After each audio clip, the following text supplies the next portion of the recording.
Hello friends, आज के video में आपको बताने वाले हैं कि संकुल शिक्षक का क्या कार्य है, इनका गठन कैसे होगा, इनके दायित्व क्या हैं। इन सब के बारे में हम आज के वीडियो में देखेंगे।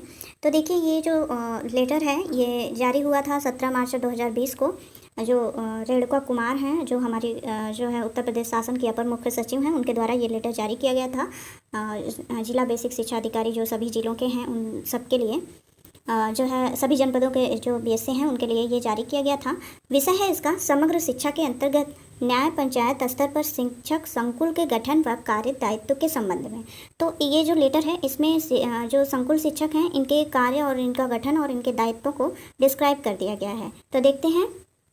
महोदय, उपर्युक्त विषयक आप अवगत हैं कि शासनादेश संख्या 902//5/2019 दिनांक 22 अक्टूबर 2019 के द्वारा जनपदों में प्रत्येक ब्लॉक के लिए 6 अकादमिक रिसोर्स पर्सन एआरपी का चयन किया जा रहा है। चयनित एआरपी संबंधित ब्लॉक के, यहाँ एक चीज़ और ध्यान दीजिएगा, हर ब्लॉक में 6 एआरपी होंगे, ठीक है। तो कई जनपदों में जो है इसका चयन कर लिया गया है और कुछ ब्लॉक में जो है अभी चयनित किए जाने हैं या चयनित किए गए हैं, तो 1-2 हैं अभी और कुल 6 टोटल किए जाएंगे, ठीक है। चयनित एआरपी संबंधित ब्लॉक के प्राथमिक व उच्च प्राथमिक विद्यालयों, शिक्षकों व विद्यार्थियों के बेहतर प्रदर्शन करने हेतु विद्यालय स्तर पर अपेक्षित सपोर्टिव सुपरविजन प्रदान करेंगे। वर्तमान में जनपदों में एआरपी की चयन प्रक्रिया गतिमान है।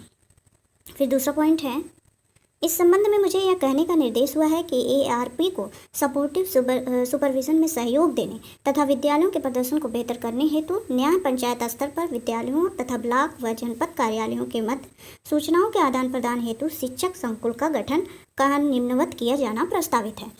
तो इनका जो है इनका जो गठन है वो इसलिए किया जा रहा है कि ये एआरपी जो लोग हैं उनका और जो है सहयोग करेंगे, एक तरह से सपोर्टिव सुपरविज़न में ये न्याय पंचायत स्तर पर इनका गठन किया जाएगा, ठीक है।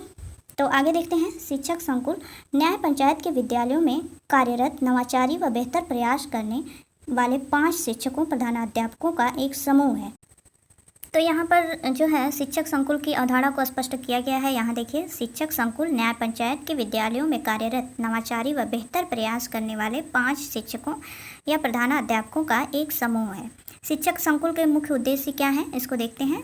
पहला पॉइंट है, न्याय पंचायत के विद्यालयों को आधारशिला यानी फाउंडेशनल लर्निंग, ध्यानाकर्षण यानी अधिगम आधारित शिक्षण, ध्यानाकर्षण मॉड्यूल में अधिगम आधारित शिक्षण पर जो है चर्चा की गई है, उसके तकनीक के बारे में बताया गया है, तथा शिक्षण संग्रह यानी कंपेंडियम मॉड्यूल के प्रभावी क्रियान्वयन में सहयोग प्रदान करना, ठीक है। तो ये शिक्षक संकुल का उद्देश्य होगा कि ये जो तीनों मॉड्यूल है इनका प्रभावी रूप से जो है कक्षा शिक्षण में इनका उपयोग हो, इनका क्रियान्वयन हो। वो जो है जो चीज़ें उसमें बताई गई हैं इन तीनों मॉड्यूल में उनका कक्षा शिक्षण में उपयोग होना चाहिए, ये जो है उनको सहयोग प्रदान करेंगे शिक्षकों को। तो ये पहला पॉइंट हो गया। दूसरा पॉइंट है, न्याय पंचायत के समस्त विद्यालयों के समस्त प्रधानाध्यापकों, शिक्षकों, एसआरजी सदस्यों तथा संबंधित ब्लॉक के एआरपी सदस्यों का एक व्हाट्सएप समूह यानी ग्रुप बनाना, जिस पर सूचनाओं, आंकड़ों, निर्देशों, सुझावों का आदान प्रदान किया जा सके, ठीक है। तो ये दूसरा पॉइंट हो गया कि ये शिक्षकों और एसआरजी प्रधानाध्यापकों इन लोगों का ये समूह एक व्हाट्सएप ग्रुप बनाएंगे जिसमें जो है आंकड़े, निर्देश और सुझाव जो है ये प्रेषित करेंगे, ठीक है। आगे है,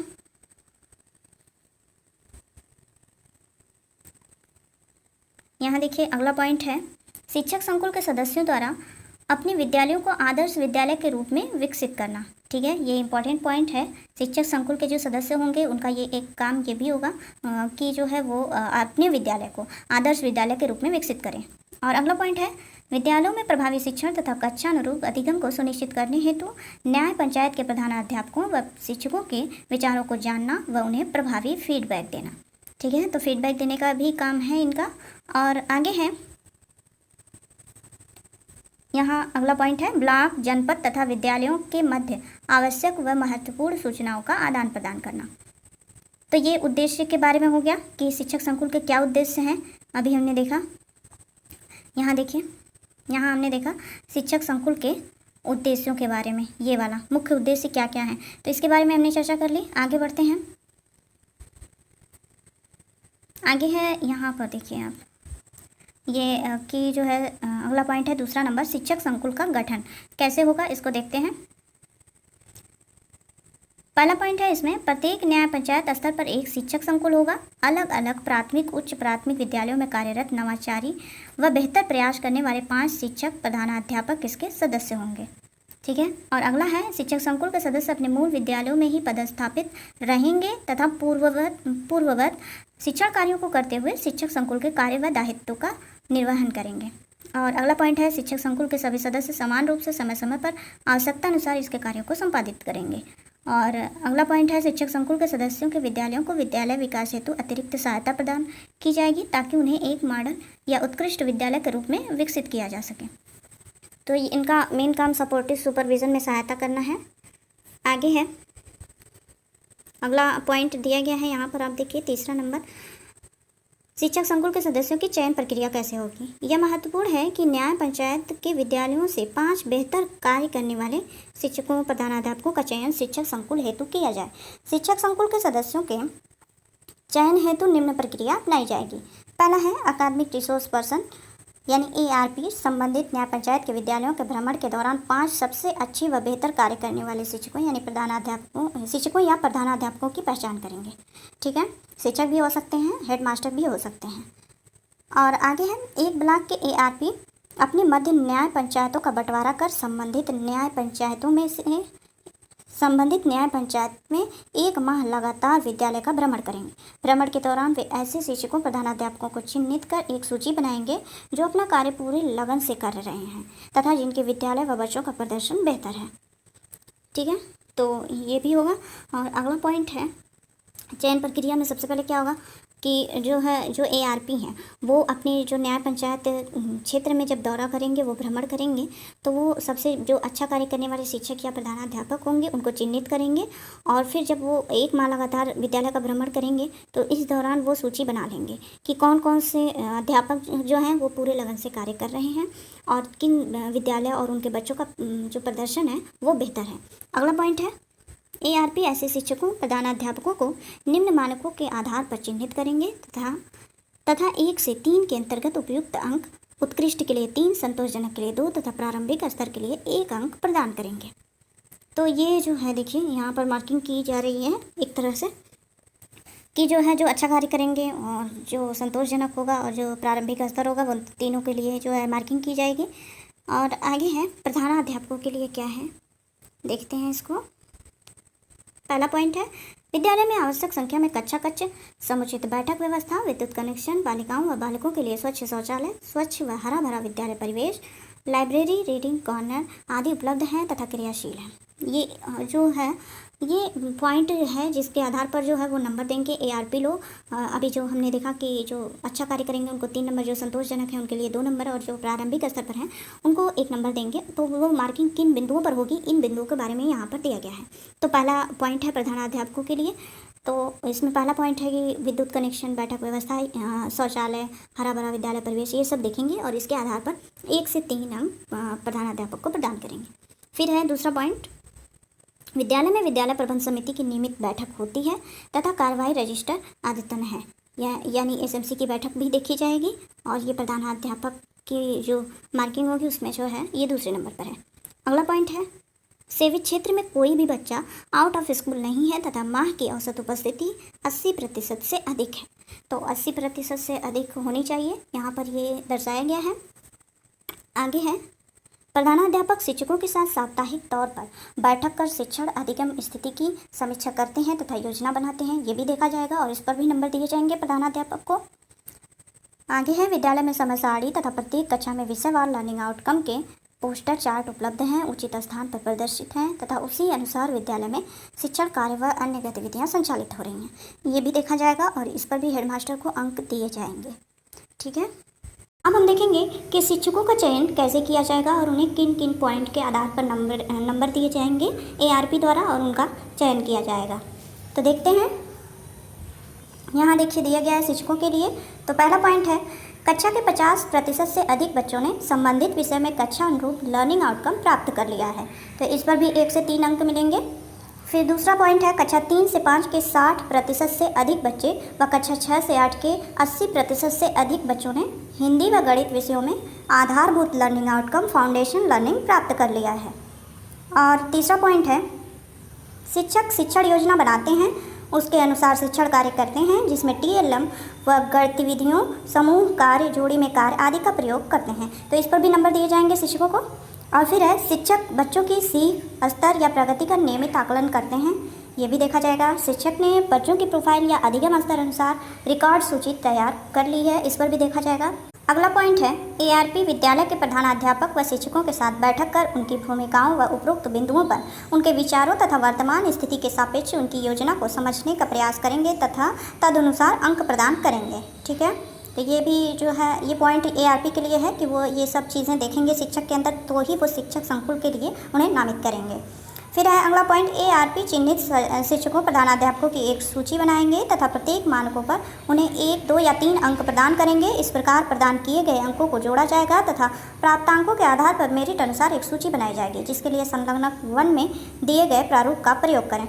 तो अभी हमने पीछे देखा कि 1, 2 और 3 अंक कैसे मिलेंगे। यदि बहुत अच्छा कार्य कर रहे हैं तो उसके लिए जो है 3 अंक मिलेंगे, संतोषजनक है तो 2 अंक मिलेंगे, और यदि अभी प्रारंभिक स्तर पर हैं तो उसके लिए 1 अंक प्रदान करेंगे। फिर है अगला पॉइंट सर्वाधिक अंक प्राप्त करने वाले 10 प्रधानाध्यापकों या शिक्षकों की सूची ARP द्वारा निर्धारित प्रारूप संलग्नक 2 में तैयार की जाएगी। ये नाम प्राप्तांकों के आधार पर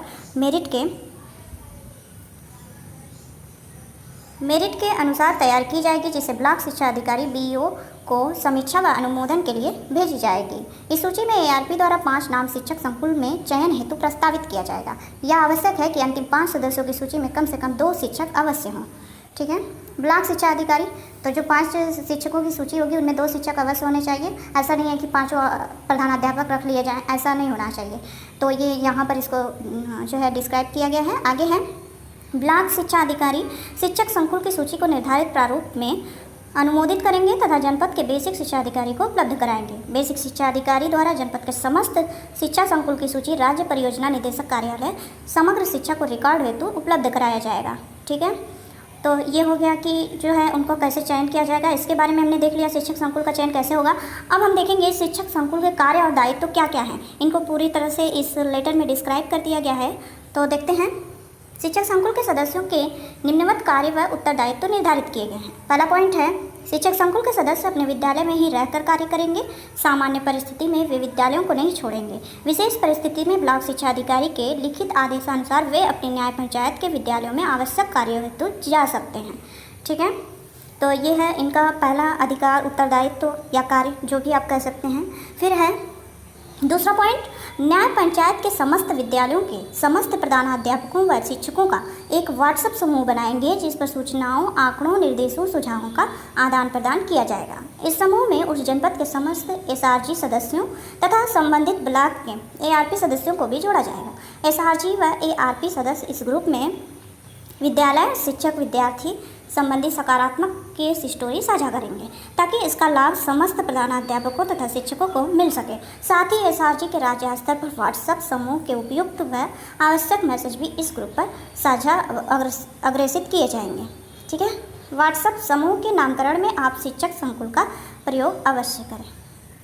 आगे है विद्यालयों में सूचनाओं के संग्रहण व प्रेरणा ऐप पर अपलोड करने हेतु शिक्षक संकुल के सदस्य न्याय पंचायत के विद्यालयों का आपस में विभाजन कर लें तथा उसी प्रकार विद्यालयों से फॉलोअप करें। फिर अगला पॉइंट है शिक्षक संकुल के सदस्य अपने विद्यालयों को आदर्श विद्यालय के रूप में विकसित करेंगे। फिर अगला पॉइंट है शिक्षक संकुल के सदस्य अपने तथा न्याय पंचायत के समस्त विद्यालयों में यह सुनिश्चित करेंगे कि शिक्षक फाउंडेशनल लर्निंग, आधारशिला, ध्यानाकर्षण, अधिगम आधारित शिक्षण, शिक्षण संग्रह, टीचर कंपेंडियम तथा दीक्षा ऐप का नियमित उपयोग करें तथा उनमें वर्णित तरीकों व गतिविधियों का क्रियान्वयन करें। तो ये भी शिक्षक संकुल के सदस्यों की जिम्मेदारी होगी कि वो तीनों मॉड्यूल का क्रियान्वयन कराएं। आगे है न्याय पंचायत के विद्यालयों को शैक्षिक व शैक्षिक गतिविधियों जैसे लर्निंग आउटकम आधारित आकलन, उत्सवों, प्रतियोगिताओं जैसे वाद विवाद, खेल कूद आदि के आयोजन में शिक्षक संकुल के सदस्य मार्गदर्शन व अपेक्षित सहयोग प्रदान करेंगे। आगे है अगला पॉइंट शिक्षक संकुल के सदस्यों के कार्य और दायित्व में ही है ये भी पॉइंट। शिक्षक संकुल के सदस्य यह सुनिश्चित करेंगे कि न्याय पंचायत के समस्त विद्यालय लर्निंग आउटकम आधारित परीक्षा के परिणाम तथा यथा स्कूल रिपोर्ट कार्ड व विद्यार्थीवार रिपोर्ट कार्ड डाउनलोड करने तथा उसे शिक्षकों, अभिभावकों व विद्यार्थियों के साथ साझा करें। फिर है अगला पॉइंट, शिक्षक संकुल के सदस्य यह सुनिश्चित करेंगे कि न्याय पंचायत के समस्त विद्यालय मासिक स्तर पर जानकारियाँ व आंकड़े प्रेरणा ऐप पर अपलोड करें। इस हेतु वे विद्यालय के प्रधानाध्यापकों को अपेक्षित मार्गदर्शन व सहयोग प्रदान करेंगे। फिर अगला पॉइंट है, शिक्षक संकुल के सदस्य अपने विद्यालयों तथा न्याय पंचायत के समस्त विद्यालयों में नियमित रूप से प्रतिमाह विद्यालय विकास समिति SMC की बैठक सुनिश्चित करेंगे, जिसमें मुख्य रूप से विद्यालय विकास तथा शैक्षिक बिंदुओं पर चर्चा हो, निर्णय लिए जाएं तथा क्रियान्वित करने में उनकी मदद की जाए। इस संबंध में विद्यालय व SMC को शिक्षक संकुल के सदस्य अपेक्षित मार्गदर्शन व सहयोग प्रदान करेंगे। फिर अगला पॉइंट है, शिक्षक संकुल के सदस्य यह सुनिश्चित करेंगे कि न्याय पंचायत के समस्त विद्यालयों के SMC द्वारा प्रेरणा ऐप पर मॉनिटरिंग संबंधी आख्या अपलोड की जा रही हो। फिर अगला पॉइंट है कि शिक्षक संकुल के सदस्य यह सुनिश्चित करेंगे कि न्याय पंचायत के समस्त विद्यालयों में विभिन्न कार्यक्रमों जैसे आओ अंग्रेजी सीखें, जन पहल, रेडियो, जीवन कौशल शिक्षा, मीना मंच आदि का नियमित व प्रभावी क्रियान्वयन हो रहा हो। ठीक है, तो ये सब भी देखना इनका काम है शिक्षक संकुल के सदस्यों का। और शिक्षक संकुल के सदस्य अपने न्याय पंचायत के शिक्षकों के कार्यों का अवलोकन कर व उनसे वार्ता कर उनकी प्रशिक्षण संबंधी आवश्यकताओं को चिन्हित करेंगे तथा उससे ARP व BEO को अवगत कराएंगे। ARP संबंधित विद्यालयों का भ्रमण कर सपोर्टिव सुपरविजन प्रदान करेंगे तथा प्रशिक्षण हेतु आवश्यकताओं को समझकर सूची बनाएंगे, जिसे वे जिला समन्वय प्रशिक्षण व SRG के सदस्यों के साथ साझा करेंगे। और अगला पॉइंट है, शिक्षक संकुल अपने न्याय पंचायत के शिक्षकों के व्हाट्सएप समूह के माध्यम से नियमित रूप से न्याय पंचायत के विद्यालयों में हो रहे बेहतर व नवाचारी कार्यों को साझा करेंगे। साथ ही वे अन्य विद्यालयों, जनपदों या अन्यत्र हो रहे शैक्षिक नवाचारों को भी समूह के माध्यम से समस्त शिक्षकों के साथ साझा करेंगे, ताकि शिक्षक इनसे प्रेरणा प्राप्त कर बेहतर करने के प्रति अग्रसर हों। फिर अगला है, शिक्षक संकुल के सदस्य अपने ब्लॉक के ARP का सहयोग करेंगे अपने न्याय पंचायत के विद्यालयों के प्रदर्शन में सुधार हेतु करें। तो ये सपोर्टिव सुपरविज़न के लिए है एक तरह से। और सभी शिक्षक संकुल के जो सदस्य हैं या संकुल शिक्षक जो हैं उनके सभी कार्यों को यहाँ पर डिस्क्राइब कर दिया गया है। आगे कुछ और भी चीज़ें दी गई हैं, जैसे शिक्षक संकुल का कार्यकाल व अन्य निर्देश। इनका कार्यकाल पहले देखते हैं कि कितने दिनों का होगा। तो इसमें दिया गया है, वर्ष 2020-2021 के लिए शिक्षक संकुल का चयन 15 मार्च 2020 तक कर लिया जाए। इसके लिए संबंधित जनपद के बेसिक शिक्षा अधिकारी उत्तरदायी होंगे। इस चयन प्रक्रिया को वे संबंधित ब्लॉक के ब्लॉक शिक्षा अधिकारी तथा अकादमिक रिसोर्स पर्सन के माध्यम से पूर्ण करेंगे। ठीक है, तो अभी कई जिलों में रह गया है। फिर आगे है, एक शिक्षक संकुल का कार्यकाल 1 वर्ष का होगा। अगले वर्ष हेतु पुनः नवीन शिक्षक संकुल का चयन किया जाएगा। कोई एक सदस्य अधिकतम 2 वर्ष तक लगातार शिक्षक संकुल का सदस्य हो सकता है, लेकिन प्रत्येक वर्ष उसका चयन पूर्व वर्णित चयन प्रक्रिया के आधार पर ही होगा। अगले वर्ष के शिक्षक संकुल में कम से कम 2 नए सदस्यों का होना अनिवार्य है। तो शिक्षक संकुल का कार्यकाल 1 वर्ष का होगा और अगर लगातार 2 वर्ष तक वो हो सकते हैं, लेकिन उन्हें फिर से जो प्रक्रिया होगी उससे गुजरना होगा। और जो है हर बार जैसे 5 सदस्य होते हैं तो कम से कम 2 नए सदस्यों का होना अनिवार्य होगा। ठीक है, फिर आगे है, शिक्षक संकुल के सदस्यों को उपरोक्त कार्यों हेतु वार्षिक तौर पर 2500 रुपये दिए जाएंगे। इसके अतिरिक्त उन्हें किसी भी प्रकार का अन्य भत्ता देन नहीं होगा। तो यहाँ पर डिस्क्राइब कर दिया गया है, वार्षिक रूप से उन्हें 2500 रुपये दिए जाएंगे। फिर है, कृपया उक्त निर्देशों का पालन करते हुए तय समय सीमा के अंदर अपने जनपद के समस्त न्याय पंचायतों में शिक्षक संकुल का चयन पूर्ण कराएं। तो ये था जो है शिक्षक संकुल के कार्यों के बारे में, उनके दायित्व के बारे में, उनकी चयन प्रक्रिया के बारे में संपूर्ण जानकारी। अगले वीडियोज़ में हम इसी प्रकार की और भी जानकारियाँ लेकर आएंगे। तो उसके लिए प्लीज़ चैनल को सब्सक्राइब करें, वीडियो को लाइक करें। Thank you.